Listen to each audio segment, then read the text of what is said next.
Hello and welcome back for the latest video in the building of Elvenhome. We're now 2 weeks on from the last one that I did, and got some steps forward this time, no real steps back, which is good. It's not necessarily going to be a very long video, but just get you up to speed with where we are on the building of Elvenhome. If I just pan back a little, let's try going back instead of forward, hooray! The viaduct, I think, by the last time had fixed the problem of the falling arches, in that every time I picked it up, 2 of the piers dropped off. That's all firmly glued now, so there's no real issue there. But the main thing has been that all the foam boards are now permanently stuck down, and indeed the area which you can see in blue here, which is where the dock is going to be, that's all stuck down as well.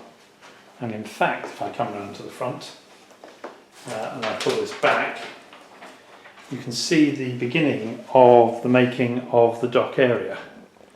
That's a temporary dock wall that's gone in there just to see what it will look like, and that will all be modelled in soon. All that foam is permanently stuck down. It's a scale scenes dock wall kit that I've got, and I've actually had to customise that a little because the width of the strip is just about 1 inch, and I need 1.5 inches, so that's 2 pieces, one lapped over the other. But the dock is in.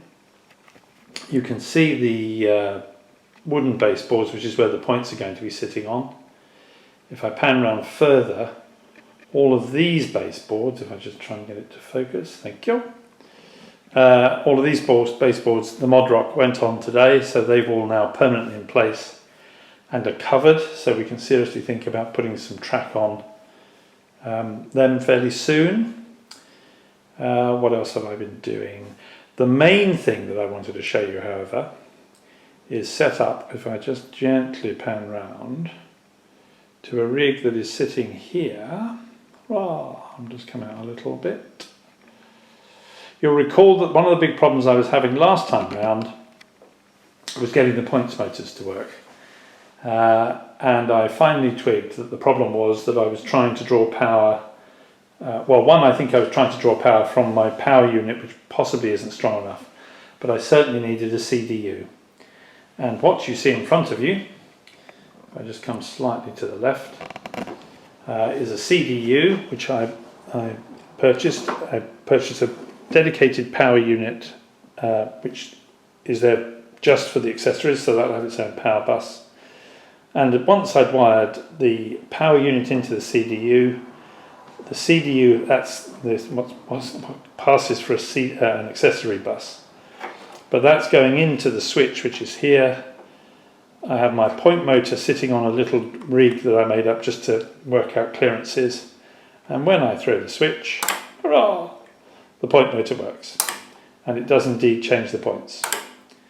That's obviously not fixed down, but it is changing the points beautifully, however many times I want to do it. So that's really rather good. So we've got quite a long way forward.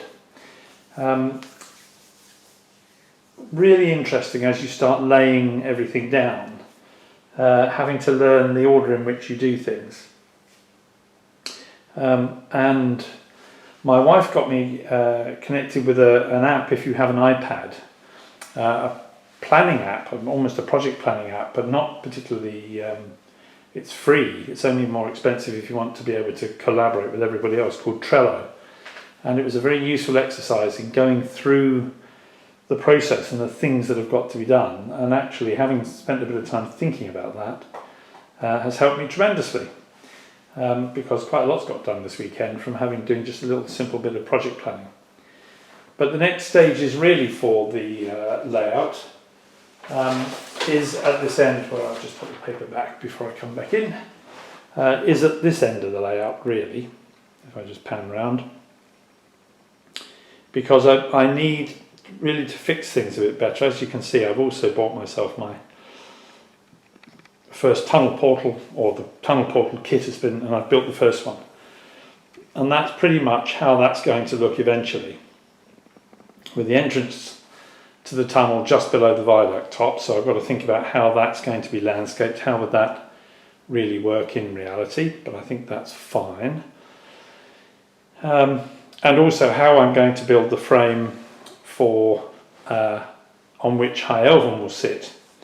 And I don't think the last time you were here, but one of the things that occurred to me as I worked out how I was going to have it's going to be a wooden base that will sit essentially on a frame that will sit in the gap here. I'll come back out again, there we go. Where you see the gap, I'll put a square wooden base onto which I will put a wooden tabletop, essentially. And onto that will be fitted, will form the base for High Elven. But because that is now going to be in wood, it's allowed me to change the layout of the arrangement of the station and everything else in this corner, which you can see. I'll just try and get that to focus a bit better. Originally, the train came into High Elven, and then the line extended beyond the end of the platform and went into the engine shed that's up there. But that didn't really make too much sense to me.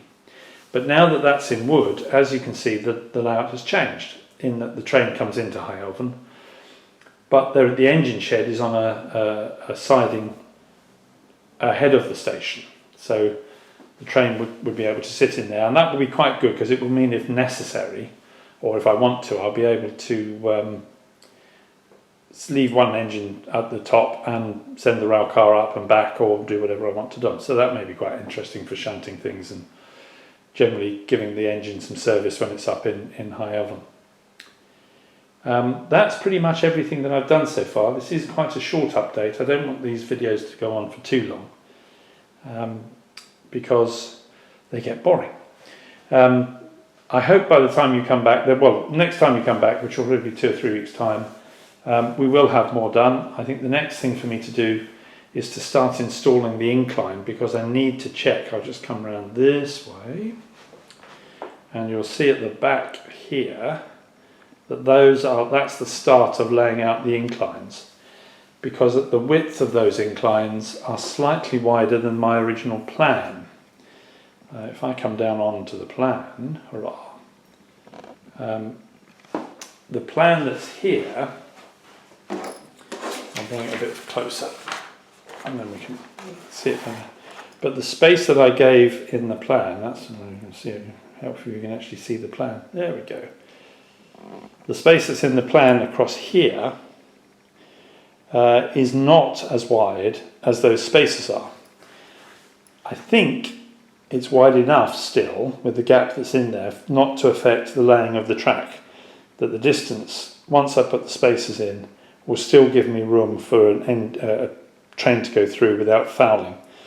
But I really need to get the spaces laid down, because that will affect possibly the radius of the curve around this side, if I need to bring it in tighter just to bring the track down a little. But really interesting to learn as you build this, that your plan, once someone I used to work with always used to say that no plan survives the first contact with the enemy. And I think that is true even of this plan, and I think the software has been brilliant. It is helping me tremendously. When you start laying track and bending your track to size, it's a real great help, and it will be, I'm sure. But as many others, the more experienced people that have been watching this will discover, you can have a really good plan, but unless you've measured everything and you know the size of everything, it's only once you start laying stuff down on the baseboard that you realise perhaps it doesn't quite work as you expected. Just made a crafty edit there. I realised when I watched the video back that I left you looking at the top of a screwdriver, which wasn't really very interesting. To carry on what I was just saying, the next thing, as I say, is to get the track down, which means the point motors onto the wooden baseboard that you can see before.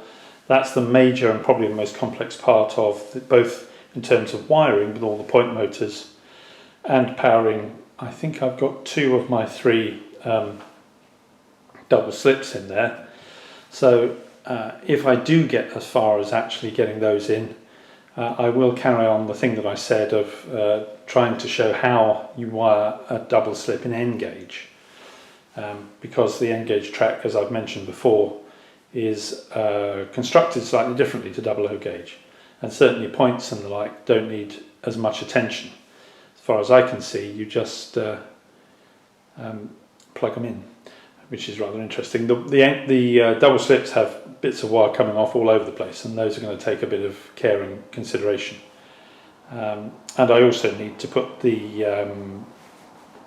attachments on the bottom of the motors to allow the polarity of the frog to be switched when the motors switch over, otherwise I shall have all sorts of problems. Those have yet to be put on and wired, but I think I'm pretty clear how those are done. So there's going to be quite a lot once I get into wiring under this wooden baseboard that you can see.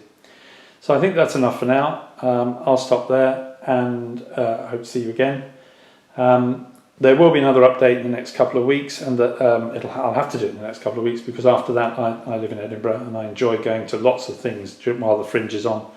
We've got loads of things booked, so the time for modelling over the next through most of August, and we've got guests coming, will be fairly limited. So if I don't do something in the next couple of weeks, it will be September before you hear from me again. But definitely steps forward this time. This is going quite well. It really begins to feel like a model, and in the bones are now, I think, down on the board, which is really good to see. Okay, well, I'll speak to you again in a couple of weeks' time. Until then, thanks for watching, and goodbye.